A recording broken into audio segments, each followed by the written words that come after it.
nomor 12, lalu Yesus menampakkan diri ke... Ya, pengantar ini singkat para sahabat. Mantep TV sudah standby. Di like, di subscribe, di share sebanyak mungkin untuk supaya mencegah sahabat-sahabat kita di luar sana tidak terpengaruh terhadap pemurtadan. Yang lain, rupa yang lain. Jawab.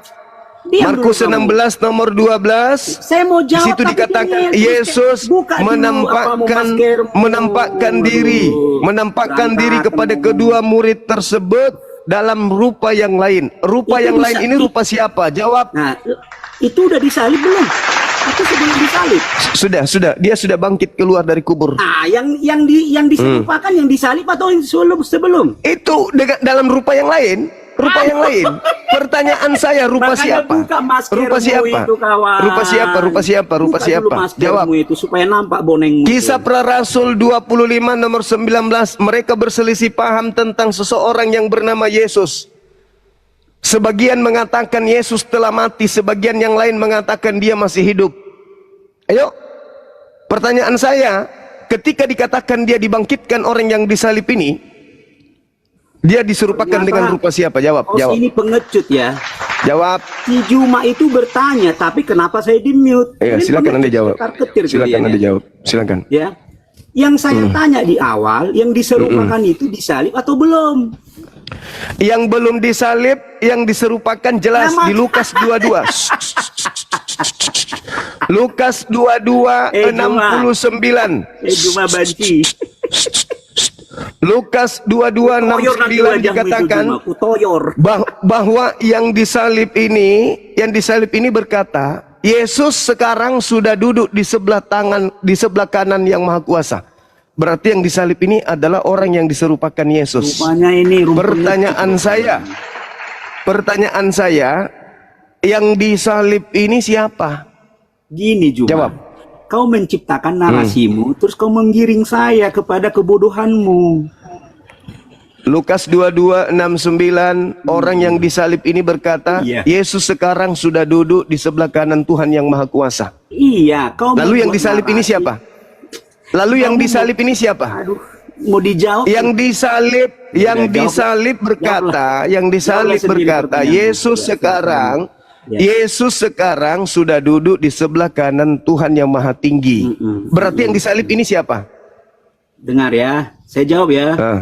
Nah, jangan kejang-kejang kau, nanti ku toyor kau. Enggak dong, Islam masa kejang-kejang Islam? Enggak mungkin. Islam itu paling kejang-kejang itu. Makanya kau takut sama Bung Edis. Dengar ya. Enggak dong. Pertanyaan saya awal diskusi kita, emang ada yang disalib di Al-Qur'an? Ada. Nah, di mana tertulis siapa orang yang disalib? Al-Quran surah An-Nisa ayat 157. Siapa yang disalib itu? Tidak disebutkan, tapi tidak disebutkan, tapi dikatakan diserupakan. Itu fiktif. Semua tidak disebutkan. Oke, Anda mengatakan Quran saya fiktif. Oke, baik. Saya balik nanya. Di dalam kitabmu Lukas 22 nomor 69. Loh, Kenapa Anda panik? Kenapa Anda panik? Saya balik bertanya, di dalam kitabmu Lukas 22, dengar, tidak disebutkan namanya, tidak disebutkan namanya. Penyaliban ada, berarti tidak fiktif. Penyaliban ada, tapi tidak disebut nama. Kamu sudah mengakui. Tidak disebutkan nama bukan berarti fiktif. Tidak disebutkan nama, tapi dikatakan diserupakan. Nah, saya balik bertanya dong. Di Lukas 22 nomor 69, orang yang disalib ini berkata, Yesus sekarang sudah duduk di sebelah kanan Tuhan yang Maha Tinggi. Lalu yang disalib ini siapa? Jawab. Enggak, pertanyaan saya di Al-Quran ini. Sudah saya jawab. Sekarang yang mengatakan Yesus sekarang sudah duduk di sebelah kanan Tuhan yang Maha Tinggi. Itu siapa? Iya, jawabanmu. Itu siapa? Iya, jawabanmu, Al-Quranmu fiktif. Kau akui, mantap. Al-Quran saya tidak fiktif. Al-Quran saya mengatakan penyaliban itu ada. Tetapi tidak disebutkan namanya. Sama seperti ketika Yesus dikatakan Yesus disunat hari ke-8. Yesus disunat pada hari ke-8. Siapa nama yang menyunatkan Yesus? Tidak disebutkan. Apakah sunatnya Yesus fiktif? Itu ya. Dengar ya. Jangan pura-pura gila. Jangan pura-pura gila tentang materi Kamu ini. mengakui Sekarang Al-Quran coba Anda jawab. Nah. Sekarang Anda jawab. Kamu Siapa yang disalib yang mengatakan Yesus sudah duduk di sebelah kanan Tuhan yang Maha Tinggi? Itu siapa yang berkata seperti itu? Gini Juman, kamu nggak gentleman. Kamu Udah mulai. Udah istirahatkan aja di neraka orang ini. Istirahatkan. Dia nggak bisa menjawab, dia nggak bisa diskusi. Ya, jadi maaf ya teman-teman. Kalau Anda mengatakan Al-Quran itu fiktif karena tidak menyebutkan nama, berarti kelahiran Yesus juga fiktif karena tidak mengetahui siapa nama malaikat yang datang menerangkan pada hari ini telah lahir bagimu. Siapa nama malaikat yang berkata seperti itu? Tidak ditahu. Oke? Siapa nama bapaknya Paulus? Tidak diketahui. Berarti Paulus juga fiktif. Oke? Sesuatu yang tidak disebutkan nama itu tidak fiktif kalau kejadiannya betul terjadi. Penyaliban itu terjadi nggak? Terjadi. Berarti tidak fiktif. Hanya orang gila yang mengatakan penyaliban itu fiktif. Al-Quran mengatakan penyaliban terjadi. Bible mengatakan penyaliban terjadi. Fiktif nggak? Nggak fiktif. Yang jadi permasalahan, Al-Quran tidak menyebut nama. Karena Al-Quran bukan buku biografi. Tidak seperti di dalam kitab saudara Kristen, banyak nama-nama yang disebutkan tapi tidak ada faedahnya. Contoh Theophilus yang mulia. Apa fungsinya disebutkan nama Theophilus? Lalu Ananias menyampaikan, apa fungsinya Ananias disebut? Gak ada kan fungsinya? Gak ada fungsinya. Lalu Markus, lalu Lukas, apa fungsinya nama-nama itu disebut? Gak ada fungsinya. Gak ada. Jadi buat apa menyebut nama yang tak ada manfaatnya? Nah sekarang, ketika orang yang disalib di dalam Lukas 22 mengatakan, Yesus sekarang juga sudah duduk di sebelah kanan Tuhan yang Maha Tinggi. Ini yang berkata adalah orang yang disalib. Yesus sudah duduk di atas, di langit. Menurut dia. Lalu yang disalib ini siapa? Yang disalib ini siapa? Dia sendiri yang mengatakan, sekarang juga Yesus sudah duduk di sebelah kanan Tuhan yang Maha Tinggi. Nah, menurut yang disalib. Lalu yang disalib ini siapa kalau begitu? Yang pertama. Yang kedua, kita lihat pembuktiannya bahwa itu tidak dikenali. Contoh, ketika kemudian diterangkan di dalam Markus 16:12. Di situ jelas dikatakan bahwasanya Yesus menampakkan diri kepada kedua muridnya dalam rupa nih, dalam wajah, dalam tampilan, dalam rupa yang lain. Pertanyaan saya kembalikan kepada saudara Kristen. Tapi yang tadi kan memang blow on, penghujat itu. Rupa lain ini rupa siapa? Rupa bom-bom, rupa Edis, rupa RK, rupa siapa? Yesus menampilkan wajah dalam rupa lain. Rupanya siapa? Coba, rupanya siapa? Sebut nama. Oh, sampai mencret tidak akan Anda bisa sebutkan. Nah, itulah bahayanya kalau dialog, diskusi agama hanya modal kebencian, hanya modal tidak suka, hanya modal penolakan. Inilah akibatnya. Gila permanen. Bertanya kenceng, ditanya mandul.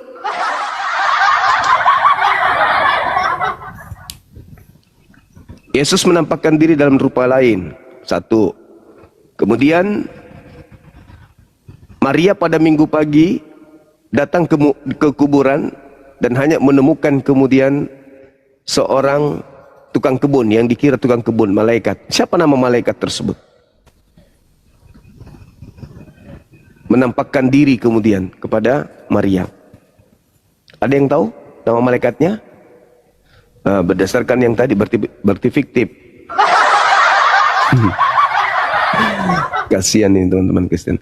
Oke, silakan. Mana tahu ada Kristen yang ingin membahas tema ini. Host belum memberikan tema. Artinya kita dibiarkan untuk bernarasi liar kemana-mana. Maaf, temanya apa Guru Nda? Ya, terkait dengan kebangkitan. Apakah kebangkitan ini kebangkitan orang yang kerasukan iblis atau memang dia adalah kebangkitan manusia? Karena Tuhan tidak mungkin bangkit dari kubur. Hanya ada dua yang bangkit, adalah orang yang kerasukan setan atau yang keluar ini adalah manusia atau iblis. Karena Tuhan tidak mungkin bangkit dari kematian. Itu bukan Tuhan, bangkit dari kematian bukan Tuhan itu. Berarti siapa yang bangkit dari kubur? Nah itu. Siapa yang bangkit dari kubur? Assalamualaikum warahmatullahi wabarakatuh, Ustaz. Gurunda, assalamualaikum. Waalaikumsalam warahmatullahi wabarakatuh. Waalaikumsalam warahmatullahi wabarakatuh. Temanya ini aja, disimpelkan aja. Siapa yang bangkit dari kubur? Siapa yang keluar dari tanah? Gitu. Siapa yang bangkit dari tanah, Kang? Siapa yang bangkit dari tanah? Kan mereka selalu menghina Nabi Muhammad. Nabi Muhammadmu sekarang masih ada di tanah. Kami, Tuhan kami keluar dari tanah. Nah, kita tanya, yang keluar dari tanah ini siapa? Oke, kita sapa Apakah anak Queen. Maria? Silakan. Queen, Kristen, Muslim, saudara. Queen, Bang. Si Oten tadi minta lagi naik. Gak usah kau naik ya, kau. Dia nggak bisa jawab pertanyaan soalnya. Kalau dia mau tiktokan, dia jawab pertanyaanku juga, silakan aja naik. Tapi dia nggak bisa menjawab pertanyaan. Bisa dia guru, hanya mancing-mancing dia. Penghujat. Benny, Kristen, Muslim, saudara. Benny. Benny. Halo. Kristen, saudara Kristen. Iya, saya itu Katolik.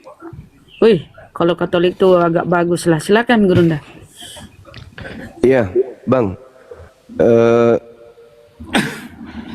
Islam itu tidak mengenal kemudian konsep Tuhan keluar dari tanah. Kristen Tuhannya keluar dari tanah. Tapi ada hal yang perlu diteliti lagi lebih jauh. Ketika beberapa data di dalam Bible yang mengatakan iblis itu dilemparkan ke tanah. Contoh misalnya Yesaya 14:15, iblis dilemparkan turun ke liang kubur. Itu satu. Kemudian yang kedua, Yesus sendiri mengatakan dalam Lukas 10:18, iblis diturunkan dari langit ke bumi, ke tanah. Kemudian di dalam Wahyu 12 nomor 9, ular naga tua, yaitu iblis atau Satan, itu dilemparkan turun ke tanah. Wahyu 12 nomor 9. Yesus mengatakan bahwa penguasa dunia akan dilemparkan keluar. Nah, satu-satunya tempat iblis itu di tanah. Berarti ketika Yesus mengatakan iblis dilemparkan keluar, berarti iblisnya dilemparkan keluar dari tanah. Pertanyaan saya, siapa yang keluar dari tanah memakai nama Yesus dan mengatakan pergilah ke seluruh dunia, jadikanlah seluruh bangsa menjadi muridku? Itu siapa, Bang? Yang keluar dari tanah itu? Silakan. Oh, berarti ini kau ada tanya siapa saya ini kah? Iya. Oh, ini begini. Sekarang saya kasih jelaskan di kau. Iya. Siapapun jelaskan tentang kalian itu tidak bisa, karena begini tetap saja salah. Silakan, Bang. Tidak bisa, Nggak usah putus asa dulu. Jelaskan aja dulu. Pertama kalian itu abad ke-7, bagaimana mau bisa dapat? Tidak mungkin itu. Apalagi yang kau yang hanya congol saja. Ini orang sudah putus asa ini kalau begini. Bagaimana Anda bisa mengatakan Anda abad pertama sedangkan Anda juga hidup di zaman sekarang? Bedanya, Anda percaya kepada buku-buku yang datang di abad pertama katanya, saya tidak. Itu aja, tapi Anda dengan saya sama-sama di abad sekarang. Jangan lebay. Jangan lebay. Sekarang bagaimana otak Anda? Sabar dulu. Bagaimana otak Anda sekarang menelaah dan menjelaskan, menjebar. Jangan frustasi, Bang, santai aja. Pertanyaan saya, kata Yesus sekarang, Yesus abad pertama, sekarang dunia dihakimi, sekarang juga iblis dilemparkan keluar. Abad pertama iblis dilemparkan keluar. Pertanyaannya, keluar dari mana? Ayo, jawab dong.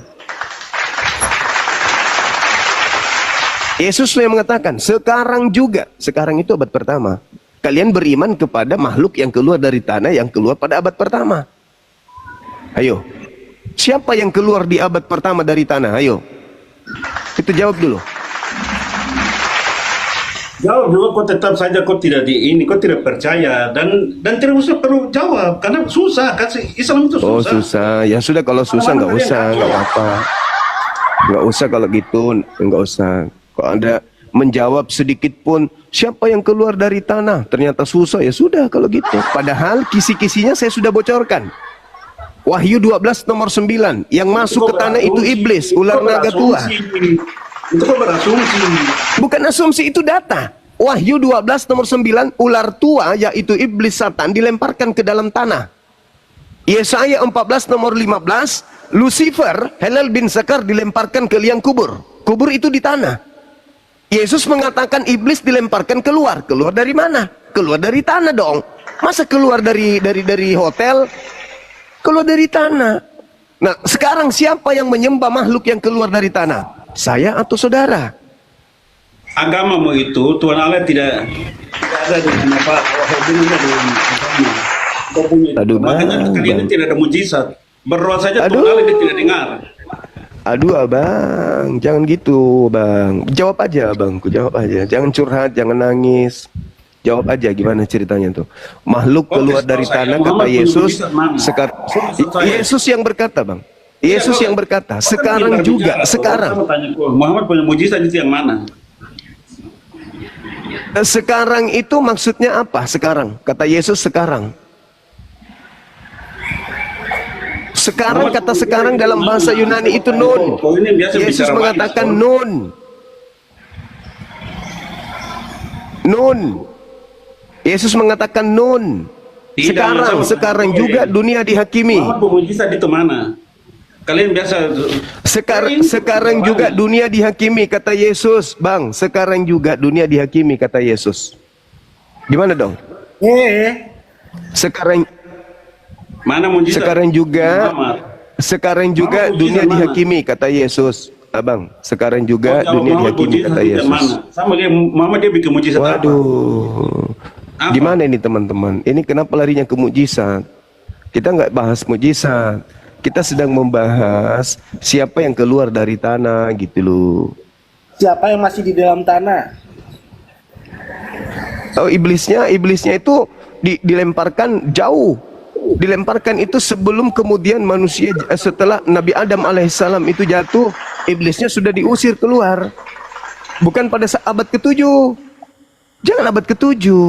Iblisnya itu dilemparkan keluar di abad pertama. Sebelum abad pertama, sebelum Masehi, iblisnya dilemparkan turun ke tanah. Di abad pertama, iblisnya dilemparkan keluar dari tanah. Siapa yang menyembah makhluk yang keluar dari tanah? Itu dulu. Memangnya ada kok iblis keluar dari tanah. Lah, lalu keluar dari mana? Setelah dia dilemparkan ke tanah, dia keluar dari mana? Ya coba tunjukkan di mana keluar dari tanah tuh gimana? Yesus mengatakan di dalam Yohanes 12 nomor 31.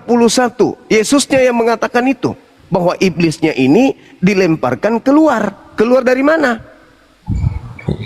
Yang saya tahu iblis dikeluarkan dibuang ke bumi. Ya, ke bumi itu kemana? Ke bumi di situ tidak dikatakan ke bumi. Di situ dikatakan G itu tanah. Di dalam tanah. Yesaya 14 nomor 15, iblis dilemparkan ke liang kubur. Kubur itu tanah tuh bukan bang? Ya, iblis itu roh bukan? Iblis itu roh. Nah iya, masih dia masuk ke tanah. Lah, Yesus di dalam Yohanes 6 nomor 70 mengatakan Yudas adalah iblis. Yesus di dalam Yohanes 6 nomor 70 mengatakan kepada Yudas iblis. Yesus di dalam Yohanes 8 nomor 37 nomor sampai 44, Yesus mengatakan orang-orang Yahudi dan orang-orang yang ingin menyalibkan dia adalah anak-anak iblis.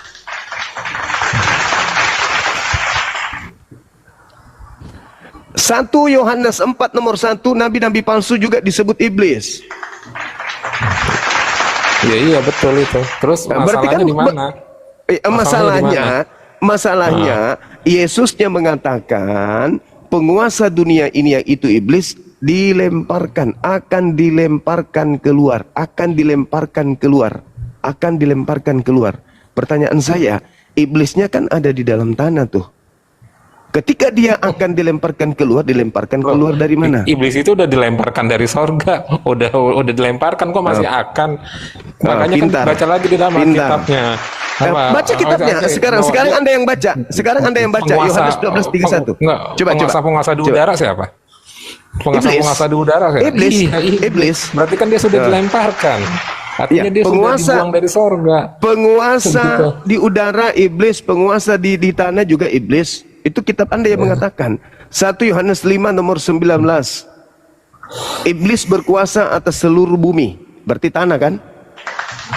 Ya kan? Nah, sekarang Anda baca pernyataan Yesusnya, Bang. Lembutkan hati Abang. Yohanes 12 nomor 31. Seluruh bumi Yesus itu, yang dimaksud seluruh bumi itu artinya dia menguasai manusia-manusia yang ada di bumi. Nah sekarang maksudnya kalau dia dikatakan di dalam Yesaya 14 nomor 15 iblis dimasukkan ke dalam liang kubur, itu maksudnya apa? Coba tunjukin nama saya. Iblis masuk ke liang kubur. Iya silakan. Yesaya 14 nomor 15 Anda baca, silakan. Bentar.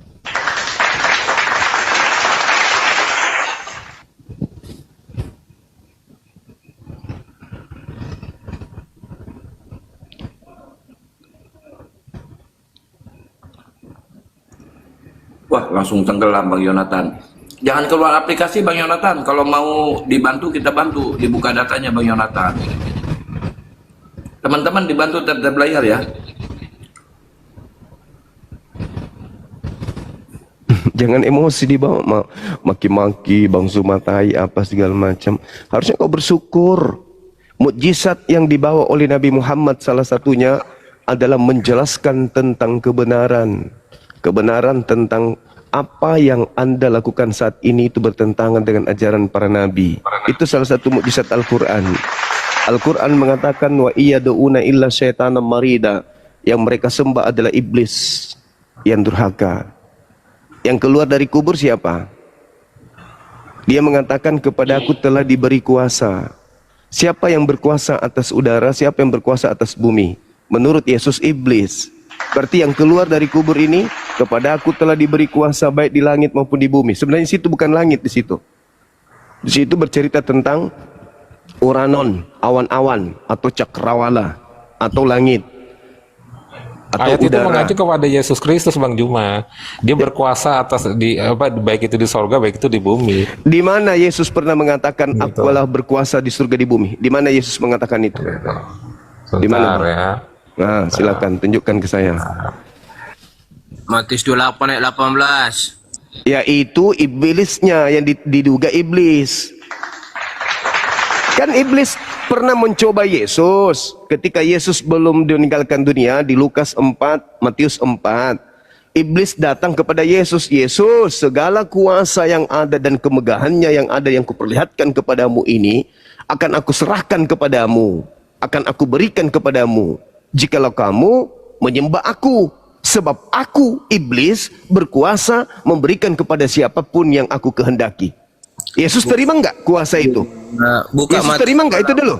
18. Iya. Yesus terima enggak kuasa itu? Di bumi dan di surga.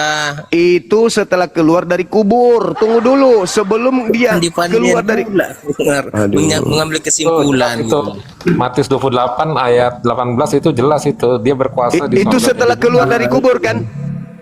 Begitu. Itu setelah keluar dari kubur makhluk itu kan? Betul enggak? Ya dong.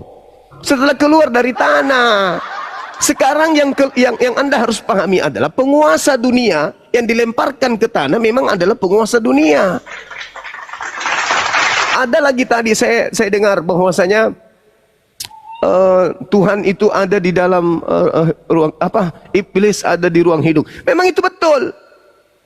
Kitab saudara sendiri yang mengatakan Efesus 2 nomor 2. Iblis itu ada di udara. Yang keluar masuk di hidung itu udara. Maka ketika Rasulullah mengatakan wuduklah sebelum tidur, Karena iblis itu akan berada di rongga hidung, karena iblis itu berada di udara. Anda baca Efesus 6 nomor 12, penguasa iblis itu berada di udara. Udara itu keluar iblis masuk ada di hidung. Iblis ada di hidung, di hidung siapa? Udara. Iblis itu ada di udara. Ketika orang itu, iya betul, iblis itu ada di udara. Katanya ada di dalam sekarang hidung. Pertanyaan saya, sekarang pertanyaan saya, yang keluar masuk di lubang hidungmu itu apa kalau kau tidur? Api atau udara? Tunggu dulu. Yang keluar masuk di dalam hidungmu ketika kau tidur dalam keadaan tidak terjaga nih, tidak sadar, tapi yang keluar masuk di dalam tubuhmu itu apa? Api atau udara? Ya udara, napas. Ya udara. Menurut tapi bukan iblis tuh. Tunggu. Menurut Bibelmu, iblis itu berada di mana? Efesus 2 ya, nomor 2. Penguasa di udara. Iblis itu ada di udara. Dia penguasa di udara. Mengerti udara enggak? Yang keluar masuk di hidungmu itu apa? Udara atau bukan? Ya nafas, yang keluar masuk hidung tapi bukan iblis. Kutanya, yang keluar masuk di lubang hidungmu itu apa? Ya udara, emang kenapa? Ya udara. Siapa penguasanya? Siapa yang berada di udara? Siapa yang berada di udara? Ya iblis. Terus? Ya, iblis. Emang iblis masuk ke hidung saya? Udah, kita tinggalkan itu. Kita tinggalkan itu. Enggak. Yang masuk ke hidung ke iblis, hidung masuk hidung itu hidungnya siapa? Kalau hidungnya sekarang masuk nggak udara di hidungmu? Kutanya dulu. Di hidungmu ada udara nggak? ya ada, tapi bukan iblis tuh. Iblis nggak ada masuk ke hidung saya. Ada nggak udara di hidungmu? Kutanya dulu, ada nggak udara di hidungmu? Ada nggak? Saya menghirup udara. Ada nggak? Ada nggak? Ya, ada udara di sini. Berarti kau hirup apa? Ketika engkau menghirup udara, dengar. Ketika engkau menghirup udara, Efesus 2 nomor 2, yang menguasai udara siapa? Yang ada di udara siapa? Penguasa udara yang ya ada iblis. Mau siapa lagi? Ya iblis. Berarti kau hirup apa? Kau hirup apa tadi barusan? Ya enggak dong. Kau hirup apa? Ya bisa sama kan. Enggak dong. Bang Joman lucu nih Bang Joman. Enggak dong. Kitabmu mengatakan itu. Kitabmu mengatakan. Kitabmu sendiri yang mengatakan, Efesus 6 nomor 12, yang berada di udara itu adalah roh-roh jahat. Yang berada di udara itu adalah roh-roh jahat. Yang menguasai udara, yang ada di dalam udara itu adalah iblis. Efesus 2 nomor 2. Makanya dengar. Makanya dengarkan. Pantesan Bang Juma sering pakai masker ya, Bang Juma ya. Dengar. Umat Islam ketika tidur mereka mengisap udara. Orang Kristen ketika tidur juga mengisap udara. Sama-sama kan? Pembeda antara Islam dan Kristen, kata Rasulullah, kamu sebelum tidur wudu untuk menghalangi iblis masuk ke rongga hidung. Sekarang kamu tidur, apa yang menghalangi iblis masuk ke rongga hidungmu? Apa yang menghalangi? Ada? Nggak ada. Halilintar. Kembali kepada tema kita. Nggak usah kalian permalukan agama kalian sendiri ya. Kembali ke tema kita. Siapa yang keluar dari tanah? Tuhan atau iblis? Jawab.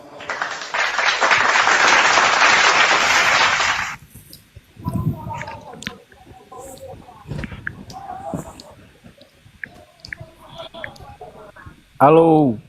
Halo juga. Semua. Siap. Saya kalau keras, suara saya keras sebagai tapi saya tidak marah ya. Memang saya gitu. Sudah cetakannya dari sana. Silakan. Anda jawab yang keluar dari tanah menurut Yesus, iblis atau Tuhan. Silakan. Bukan.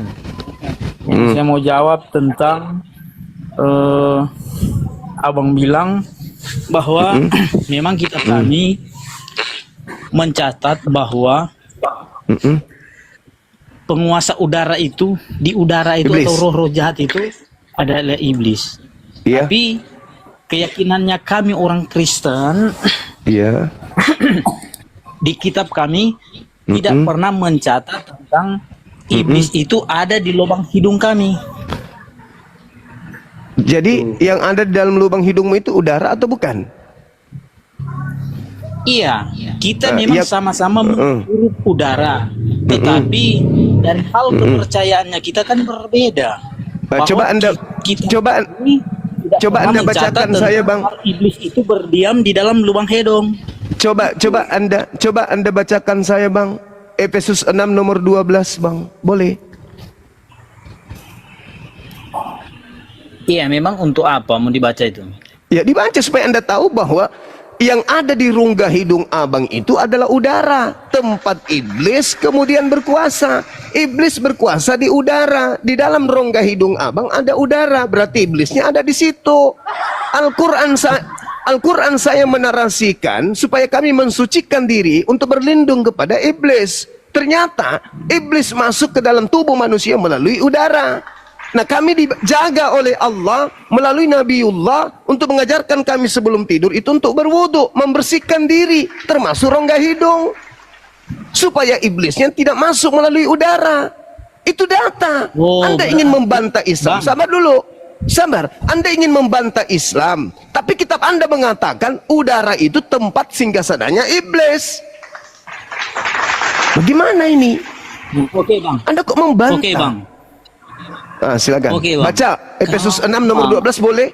Boleh Anda baca? Harus. Iya, tunggu Bang. Bang begini. Silakan. Abang bilang nih.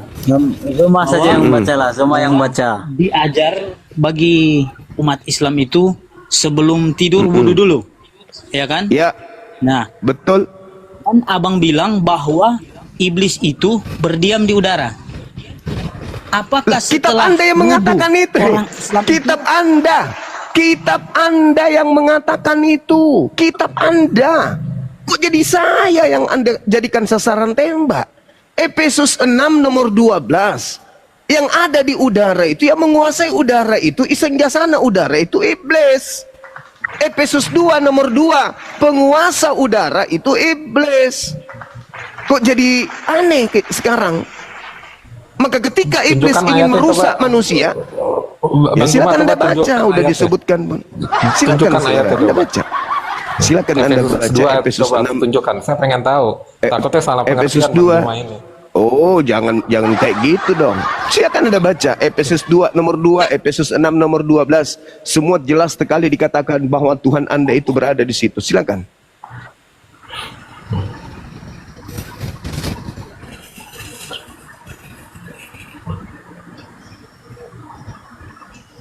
Terus kalau Muhammad ada di mana, Bang Juma? Nabi Muhammad di alam ruh, alam barzakh, sama seperti nabi-nabi yang lain. Nabi Musa, Abraham, Ismail, Ishak, Harun, Daud. Hanya Isa alaihissalam diangkat ke langit karena dia akan turun menjadi hakim bagi Kristen. Dalam kuburan dia, dalam kuburan. Kenapa nggak percaya Isa aja, Bang Juma? Nabi Muhammad itu di alam kubur, di alam barzakh, ya, tidak dilemparkan keluar, tidak dilemparkan keluar. Nah, Yesus mengatakan iblis dilemparkan keluar. Yesus mengatakan iblis dilemparkan keluar dari liang kubur. Sejak kapan iblis dilemparkan keluar dari kubur? Menurut Yesus dari sejak abad pertama. Kalau Anda baca Wahyu 12, Wahyu 9 nomor 12, di situ jelas sekali dikatakan bahwasanya ular tua, yaitu iblis atau Satan, yang telah menyesatkan eukumene, gereja-gereja yang ada di Romawi, itu dilemparkan ke tanah.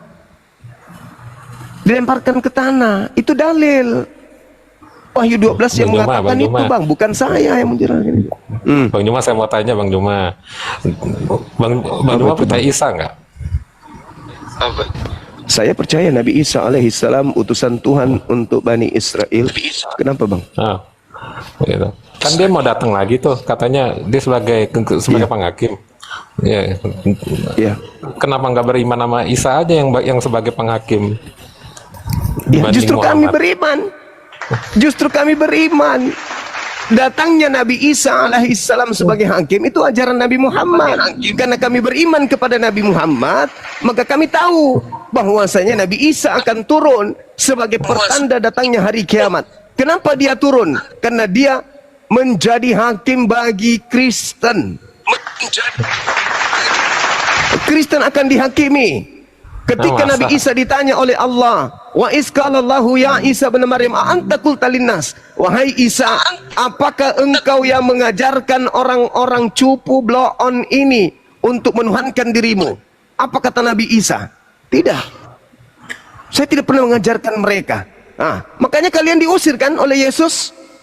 Enyahlah daripadaku, kalian semua adalah pembuat kejahatan, aku tidak mengenal kalian. Siapa kalian di sini? Ya Kristen. Siapa yang bernubuat, bermujizat, mengusir setan pakai nama Yesus? Islam atau Kristen? Matius 7 nomor 22, 23. Pada hari terakhir nanti banyak orang memanggil aku Tuhan. Siapa itu? Islam atau Kristen? Ya Kristen. Bukankah kami telah bernubuat? Bukankah kami telah mengusir? Bukankah kami telah bermujizat pakai namamu? Itu siapa? Kristen. Apa kata Yesus? Enyahlah daripadaku, aku tidak mengenal kalian. Kalian semua adalah pembuat kejahatan. Siapa yang diusir? Islam atau Kristen? Ya Kristen. Zaman Yesus memang belum ada Islam, Bang Juma. Justru saya bertanya kepada saudara Yonatan. Justru saya bertanya kepada saudara Yonatan. Di zaman Yesus belum ada Islam memang. Ketika kitab saudara menerangkan bahwa Yesus akan mengusir orang-orang yang memanggilnya Tuhan, kenapa Anda masih menjadi Kristen? Kenapa? Sedangkan Yesus mengusir orang yang memanggilnya Tuhan. Kenapa Anda masih ada di Kristen? Justru Anda yang harus ditanya, bukan saya. Yesus berkata, Yohanes 17 nomor 3, hidup kekal itu adalah mereka mengenal engkau satu-satunya Tuhan yang benar dan mengenal Yesus yang engkau utus. La ilaha illallah, Yesus Rasulullah. Itu iman kami. Nah kamu, Yesus Tuhan. Yesus datang mengusir yang memanggilnya Tuhan, berarti mengusir Anda. Kenapa Anda masih Kristen? Kenapa Yesus mengusir Anda? Karena Anda terpengaruh menyembah kepada makhluk yang keluar dari kubur. Waspadalah kepada penyesat, kata Yesus, yang datang kepadamu memakai namaku. Jadi penyesatnya datang memakai nama Yesus. Siapa yang datang memakai nama Yesus? Makhluk yang keluar dari tanah tadi. Sampai sini Anda paham? Logikanya gini Bang Juma, kalau Yesus bukan Tuhan, Tuhan, mana mungkin dia bisa bangkit? Hanya Tuhan yang mampu yang bisa bangkit. Itu sih logikanya begitu. Hanya Tuhan yang bisa bangkit. Saudara, ya makanya kan saya bilang, kalau Yesus bukan Tuhan, dia nggak akan mampu bisa bangkit. Kalau dia bukan Tuhan. Sekarang Anda lihat, semua nabi nggak akan bisa mati, bisa bangkit selain Yesus Kristus. Sabar dulu. Anda bangga terhadap kebangkitan. Anda lupa. Yesus mengatakan sekarang juga dunia dihakimi. Sekarang juga penguasa dunia dilemparkan keluar. Dilemparkan dari mana?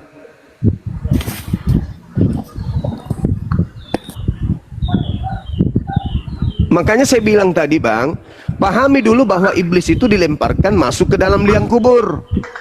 Ketika iblis ini dilemparkan keluar, berarti dilemparkan keluar dari liang kubur. Coba Anda lihat indikasi kuatnya di dalam Matius 12 nomor 38-40. Apa kata Yesus?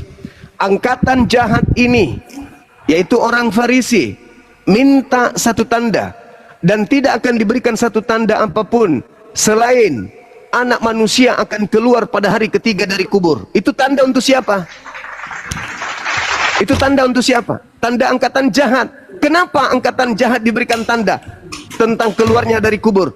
Karena yang keluar dari kubur itu si jahat. Bukan Yesus yang keluar dari kubur. Yesus anak Maria itu tidak mengalami kematian. Yesus anak Maria itu tidak mengalami kematian. Sampai hari ini beliau masih hidup. Ya, jadi yang keluar dari kubur itu adalah si jahat yang diberikan sebagai tanda untuk angkatan si jahat. Makanya Anda lihat khotbah Petrus. Coba Anda lihat Petrus ketika berkhutbah di dalam Kisah Para Rasul 2 nomor 29, 30, 31, 32, 33, 34, 35, 36, 37, 38, 39, 40. Anda baca itu. Aneh nih Bang Juma. Terusnya. Bang Juma, Anda baca. Kok malah menafsirkan Alkitab? Kok Saya tidak mentafsirkan. Saya tidak mentafsirkan. Itu tertulis. Tadi Bang Juma itu tertulis. Itu tertulis di Bible. Angkatan jahat ini minta satu tanda dan tidak akan diberikan satu tanda apapun selain anak manusia, sama seperti Yunus. Yunus pada hari ketiga keluar dari perut bumi. Anak manusia akan keluar dari perut bumi hari ketiga. Itu tanda untuk siapa? Tanda untuk siapa? Jawab. Anak manusia keluar dari perut bumi. Tunggu saudara, tunggu. Menurut Yesus, habis ini saya diam. Menurut Yesus, anak manusia akan keluar dari kubur pada hari ketiga. Itu tanda untuk siapa? Untuk angkatan jahat atau untuk angkatan benar? Jawab. Untuk Yesus. Bukan begitu. Yang lari ke sana, jangan mabuk dulu, Bang. Yesus mengatakan anak manusia akan keluar pada hari ketiga dari perut bumi. Itu kata Yesus. Ketika anak manusia ini keluar dari perut bumi, pertanyaannya, menurut Yesus, bukan menurut Bang Suma, jangan saya tafsir. Andalah yang harus menjelaskan. Menurut Yesus, keluarnya anak manusia hari ketiga dari perut bumi alias dari kubur, itu tanda untuk orang benar atau tanda untuk orang jahat? Jawab. Gimana ayatnya? Cerita mengenai Yunus itu adalah gambaran Yesus 3 hari. Mulai ngaco kan? Mulai ngaco. Yang saya tanya, kalau cerita mengenai Yunus, kan saya yang mengatakan itu kepada Anda. Saya yang memberikan referensi itu. Pertanyaan saya, menurut Yesus, bukan menurut Bang Suma. Menurut Yesus, anak manusia keluar dari kubur pada hari ketiga itu tanda untuk orang jahat atau itu tanda untuk orang benar? Jawab, menurut Yesus. Jangan menurut saya. Mana ada narasi begitu, tanda-tanda. Nggak ada narasi gitu. Baca Matius 12 nomor 38 sampai nomor 40. Orang-orang Farisi dan orang-orang Farisi dan orang Saduki bersoal jawab. Maka datanglah kemudian orang-orang Farisi dan ahli Torah bertanya kepada Yesus, "Guru, berilah tanda kepada kami." Apa kata Yesus? Angkatan jahat ini dan angkatan tidak setia ini minta satu tanda, dan tidak akan diberikan satu tanda apapun kecuali tanda Yunus. Sebab Yunus 3 hari 3 malam dalam perut ikan, demikian juga anak manusia akan berada dalam perut bumi selama 3 hari 3 malam. Pertanyaan saya, bangkitnya pada hari ketiga anak manusia keluar dari kubur, itu tanda untuk angkatan jahat atau tanda untuk angkatan benar? Jawab. Menurut Yesus ya, bukan menurut saya. Yesus itu sedang berbicara mengenai dirinya bahwa dia akan mati. Tidak ada dikatakan dia akan mati. Jangan Anda tambah-tambahi. Enggak. Anda yang mentafsirkan. Justru Anda yang mentafsirkan. Tidak ada dikatakan aku akan mati. Dengar. Enggak. Bukan. Selain tanda Yunus, selain tanda Yunus. Sebab Yunus 3 hari 3 malam dalam perut ikan. Demikian juga anak manusia akan berada dalam perut bumi 3 hari 3 malam. Pertanyaan saya, siapapun itu. Betul itu. Siapapun itu. Siapapun itu. Yesus itu di dalam 3 hari 3 malam di dalam perut bumi. Betul. Oke, baik. Sekarang pertanyaannya, keluar dari perut bumi menurut Yesus itu tanda untuk orang jahat atau tanda untuk orang benar? Jujur. Orang benar. Jujur. Orang benar dijawab tuh. Itu orang benar. Inilah Dinda Alif. Diam. Dinda Alif, tolong buka kamera. Yang paling besar antum sendiri buka data itu, apakah itu tanda untuk orang benar atau orang jahat? Kita lihat bagaimana orang Kristen selama ini tertipu selama 2000 tahun lamanya. nggak tertipu Ada Bang Oten Juma. ini. Dari tadi udah Silakan dibacain Anda sedang, bapaknya. Anda tadi sudah menipu diri Anda dengan Anda mengatakan itu adalah tanda untuk orang benar. Oh, Kita yang lihat. menipu-nipu. Kita lihat, baca Dinda, baca. Nih, sama-sama kita baca. Ayo, 1, 2, 3. Yesus itu orang benar bukan? Sama-sama. Dengar. Jangan Nih, kita baca, jangan kita bawa baca. kalimat Kita lain, baca. jangan mengucapkan kata-kata lain. Kita sama-sama Islam Kristen sama-sama baca ini. Bersamaan kita. 1, 2, 3.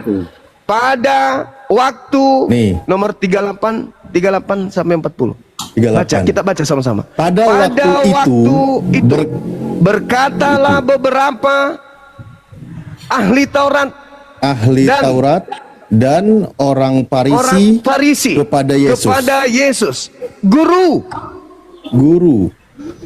kami ingin melihat suatu tanda darimu. Tetapi jawab Yesus kepada mereka, angkatan jahat dan tidak setia ini. Minta satu tanda. Angkatan yang jahat dan tidak setia ini menuntut suatu tanda. Tetapi kepada mereka tidak akan diberikan tanda selain tanda Nabi Yunus. Sebab seperti Yunus tinggal di dalam perut ikan 3 hari 3 malam, demikian juga anak manusia. Berada 3 hari 3 malam, demikian juga anak manusia akan tinggal dalam rahim bumi 3 hari 3 malam. Pertanyaannya saya kembali. Ini tanda anak manusia keluar dari perut bumi pada hari ketiga, tanda untuk orang jahat atau tanda untuk orang benar? Jujur. Orang benar. Pertanyaan kedua. Orang benar. Astaghfirullahalazim, ya Allah. Yukhadi'una Allah walladzina amanu wa ma yakhda'una illa anfusahum wa ma yasurun. Orang-orang kafir itu ingin menipu Allah dan menipu orang-orang beriman, padahal mereka hanya menipu diri mereka sendiri. Anda sedang menipu diri Anda di depan umum. Anda membantah dalilnya mengatakan angkatan jahat, Anda mengatakan angkatan benar. Inilah yang disebut Al-Quran orang-orang zalim. Anda pantas, kata Al-Quran, mereka pantas menjadi sesat. Bang Juma, mereka pantas menjadi sesat karena mereka memang kemudian memilih kesesatan loh, itu. Bang Juma. Itu fakta. Itu kan orang Farisi bertanya, Orang Farisi kan bertanya kepada Yesus. Nah, Yesus itu tanda untuk siapa? Angkatan jahat ini, Itu tanda untuk angkatan siapa? Pada zaman itu. Nah, terus Yesus menjelaskan. Sekarang orang Kristen terima enggak? Terima tidak? Gitu. Orang Kristen terima tidak kebangkitan hari ketiga? Terima enggak? Orang Kristen terima enggak? Kenapa? Iya, Anda Kristen terima enggak? Apa tuh? Terima dong. Terima enggak tanda itu? Terima. Nah, berarti Tanda Anda Yunus termasuk itu. angkatan apa? Iya, Tanda Anda Yunus terima kan? Itu benar. Iya, Nubuatan Anda itu. terima kan? Oke, Iya. sekarang Anda termasuk angkatan jahat atau angkatan benar? Angkatan jahat yang bertanya. Nah, sekarang Anda yang menerima tanda itu, apakah Anda angkatan jahat atau angkatan benar? Ya sekarang angkatan jahat. Dunia ini kan jahat. Nah, begitu dong. Akui dong. Ya memang dunia ini jahat. Ya benar. Udah selesai. Inna lillahi wa inna ilaihi rajiun. Makanya Al-Quran saya mengatakan farikan hada wa farikan hakkan alaihi muddalalah. Sebagian dari manusia itu menjadi dua kelompok. Satu mendapatkan petunjuk, yang satu mendapatkan kesesatan. Kenapa? Karena mereka tidak menggunakan ini. Anda memilih angkatan jahat kan? Tidak ada yang memaksa Anda kan untuk percaya kepada kebangkitan hari ketiga. Memang sekarang angkatan jahat. Dunia ini kan jahat.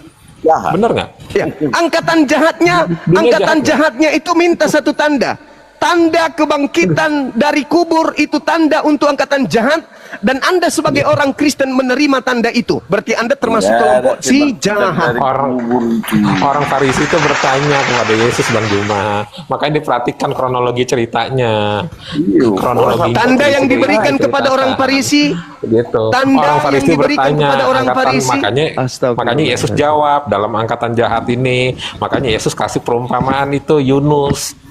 di dalam Sekarang Yesus, dalam perut ikan angkatan 3 jahat hari, itu 3 dikasih malam. tanda. Sama Angkatan juga jahat dengan- itu dikasih tanda. Itu sama halnya dengan Yesus ada di perut bumi 3 hari 3 malam. Bicara.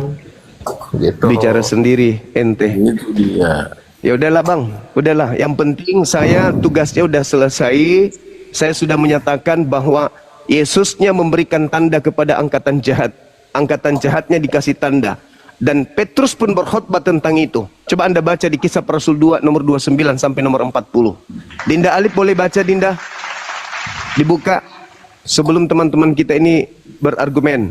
Kita lihat dulu ini bagaimana Petrus kemudian menubuatkan angkatan jahat.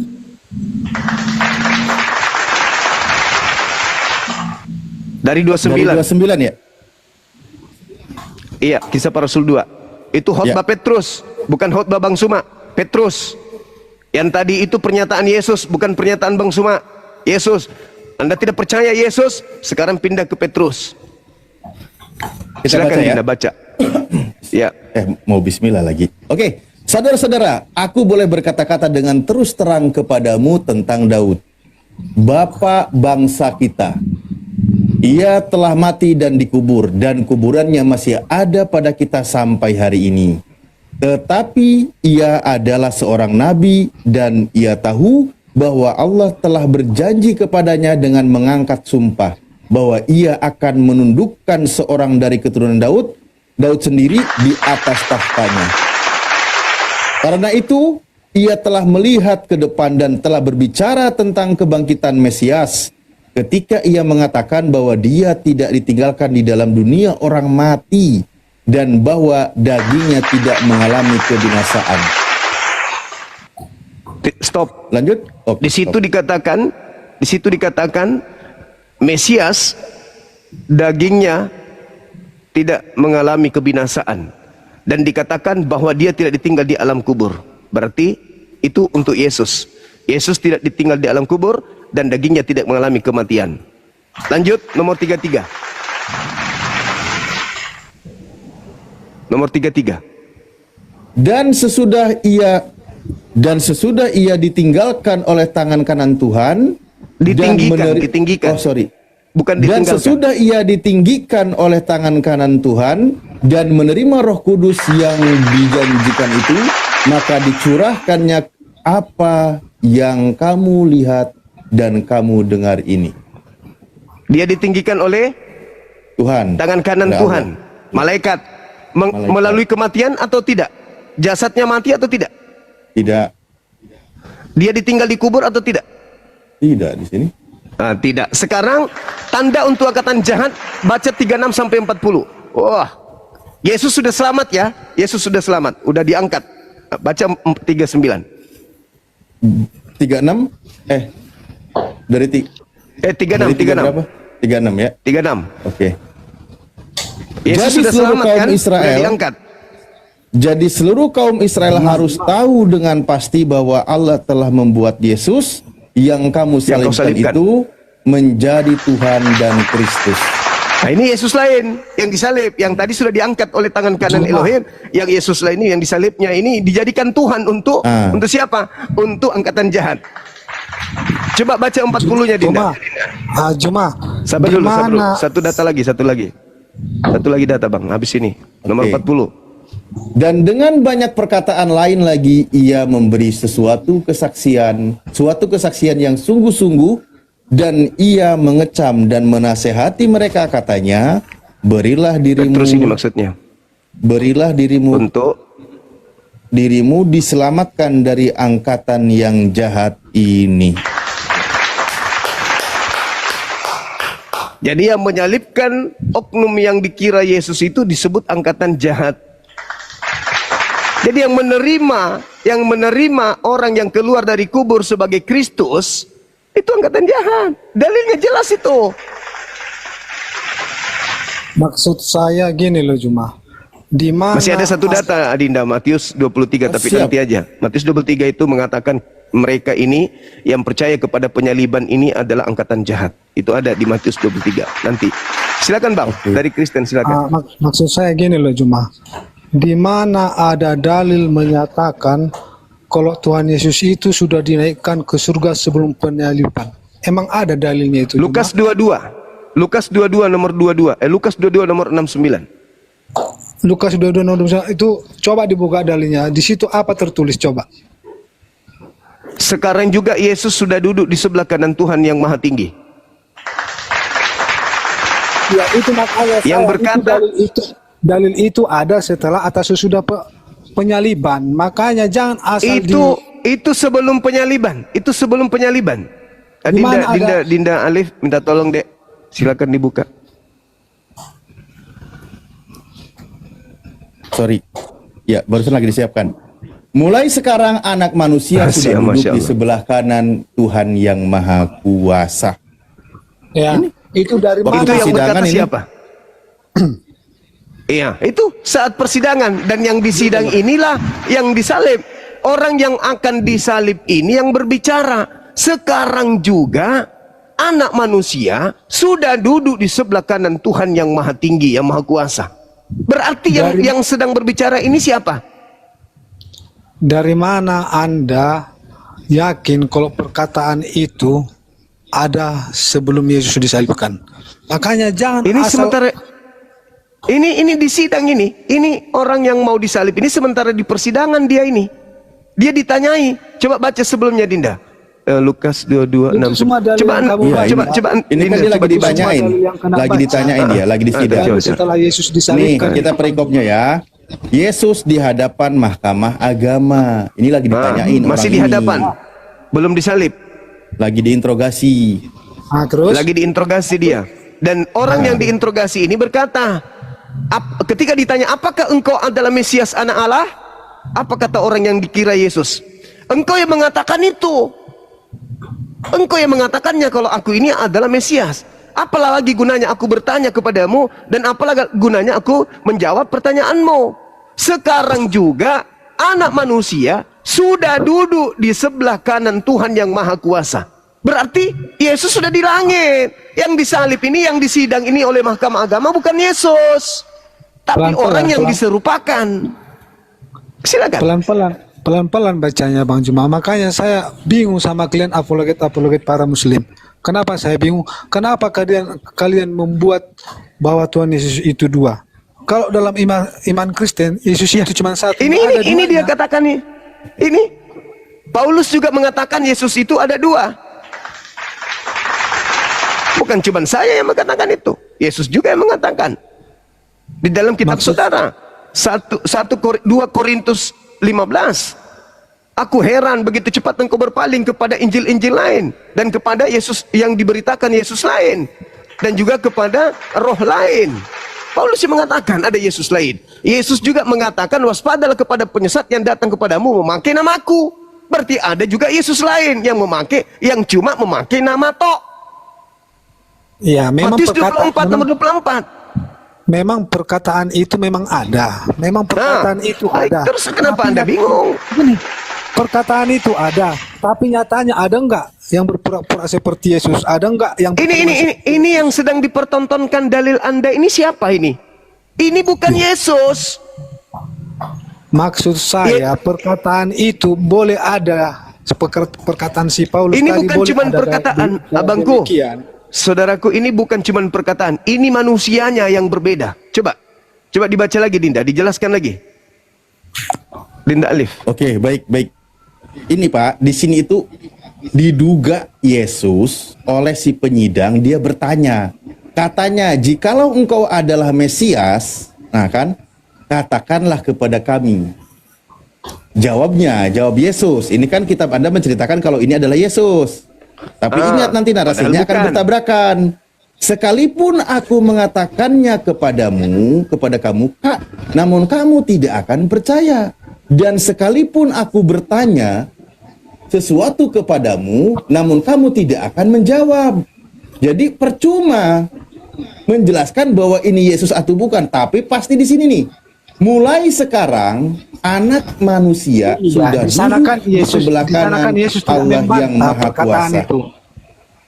Halo. Orang yang di sidang ini, orang yang lagi di sidang ini, Pak Sihite, Orang yang lagi di sidang ini berkata, Yesus itu ketika orang ini di sidang, Yesus sudah ada di langit. Dia sudah ada di sebelah kanan yang maha kuasa. Maksud saya ada belum terjadi penyaliban, Bang. Belum terjadi penyaliban. Tapi Yesus sudah berada di langit. Memang pada saat itulah yang dikatakan Al-Quran, aku mengangkat. Pada saat perkataan itu ditujukan kepada Tuhan Yesus, di sana kan Yesus tidak ada membantah. Karena sebab bagaimana Yesus tidak pernah, dia justru membantah. Dia mengatakan dia sudah mengagungkan dirinya. Akulah raja, akulah bapa. Justru di situ dia membantah. Dia katakan Yesus sudah ada di langit. Itu diterima. Kalau dia mengatakan Yesus sudah ada di langit. Justru Yesus yang ditangkap ini, yang disalib ini, itu membantah kalau dirinya Yesus dengan mengatakan bahwa Yesus sekarang sudah ada di langit. Gini loh Bang Juma,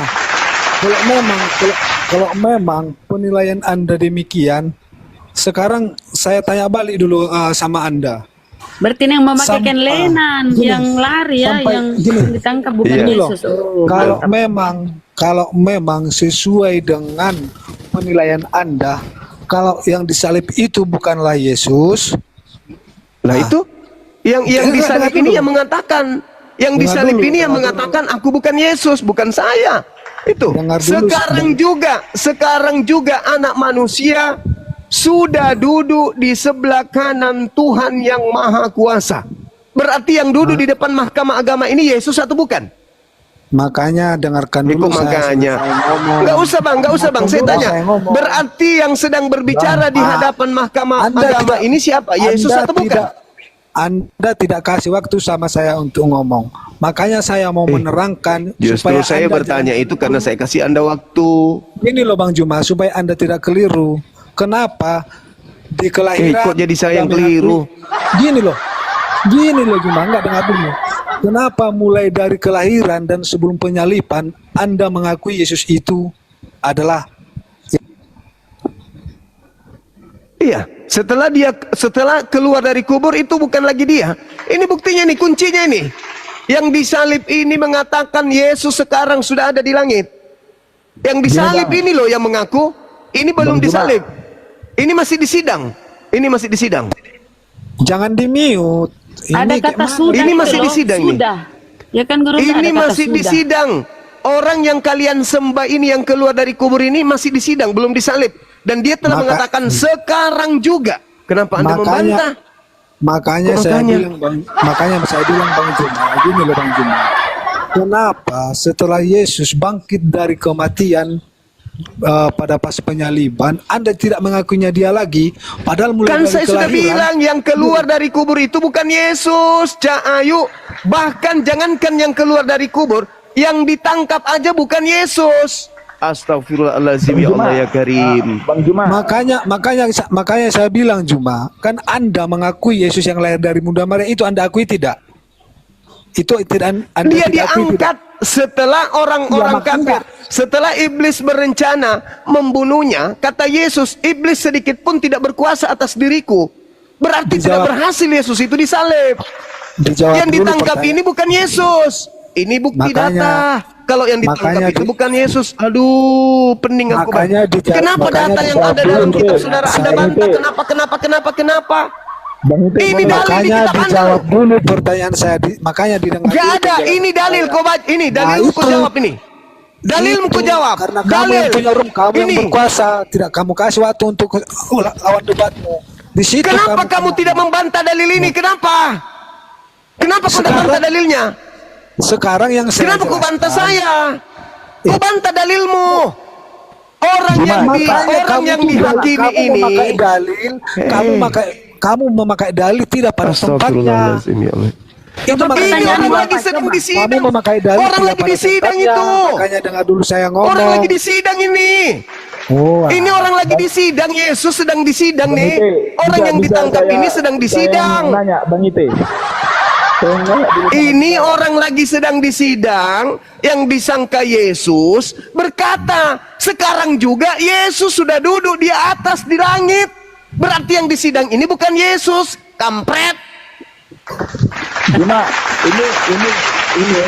ini Yesus kan Ini kenapa saudara-saudaraku Kristen ini? Kenapa kalian ini kok? Kenapa kalian ini? Al-Quran kok benar kali. Kenapa Al-Quran saya terlalu benar gitu loh?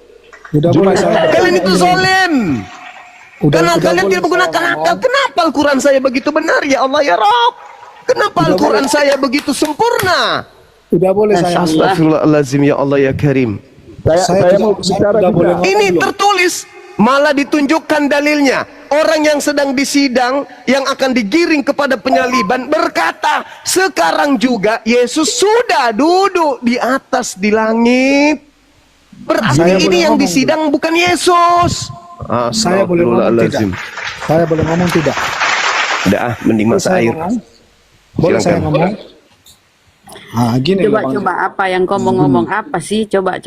Gini, Udah jelas sekali itu yang disampaikan data-data dengan argumen gerunda. Silakan. Apa? Makanya saya bilang itu dalil tidak sesuai pada tempatnya, letaknya kalian buat. Makanya saya bantah.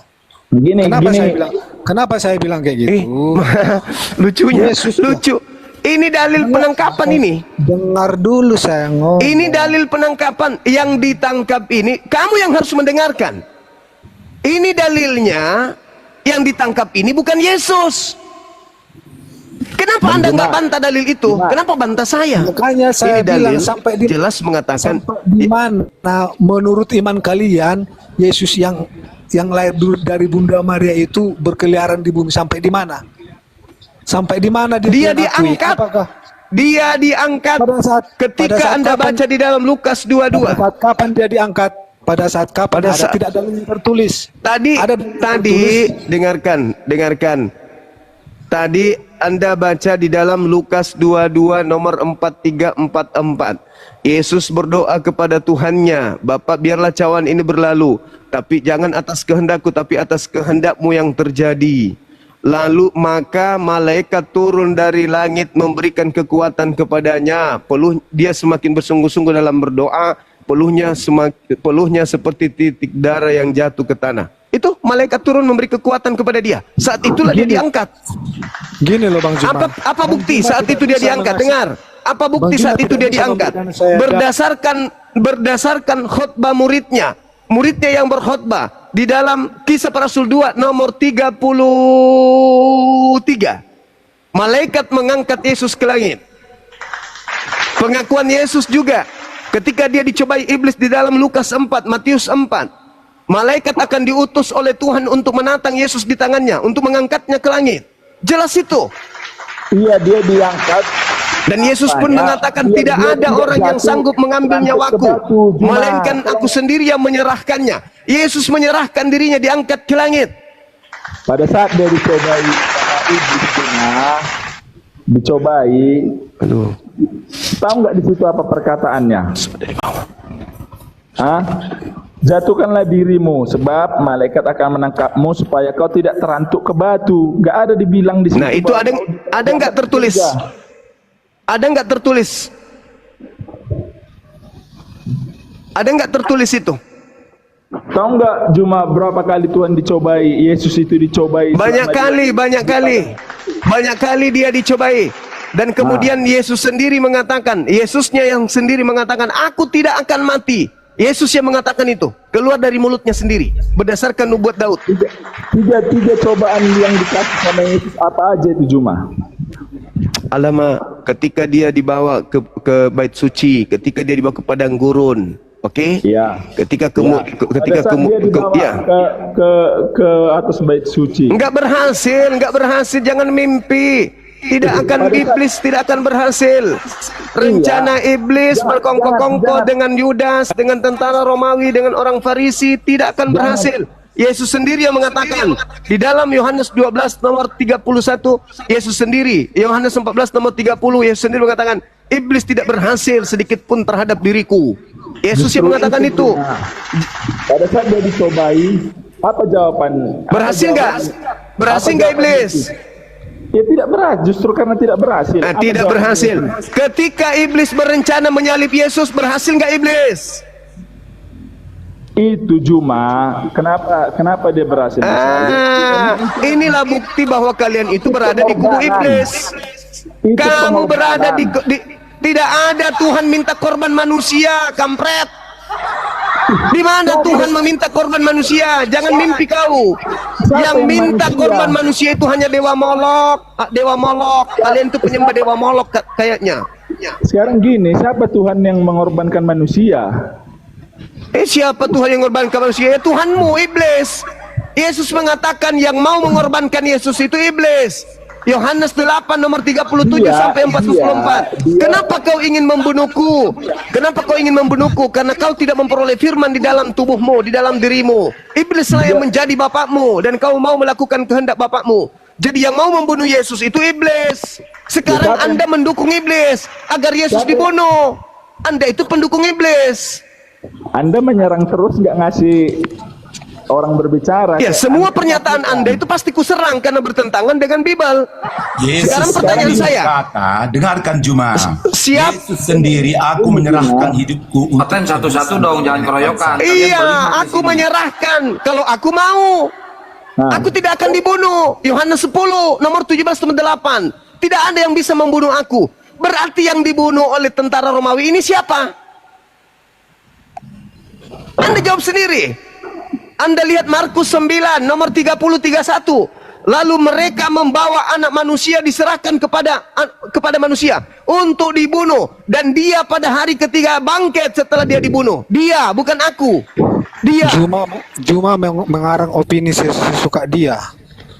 Itu dalil kok dibilang opini, koclok. Makanya dalil semua dibantah sama kalian. Makanya saya Yesus bilang sendiri, Yesus berkata di dalam Markus 9 nomor 30. Anak manusia akan diserahkan kepada manusia dan mereka membunuh anak manusia tersebut. Pertanyaan saya, bisa nggak Yesus dibunuh? Ya bisa dong kalau diserahkan, namanya diserahkan. Berarti bohong. Yesus mengatakan dalam Yohanes 10 nomor 17 nomor 18, tidak ada yang sanggup membunuh aku. Yesus, aku akan mati sama. Sebentar Juma. Yesus sendiri mengatakan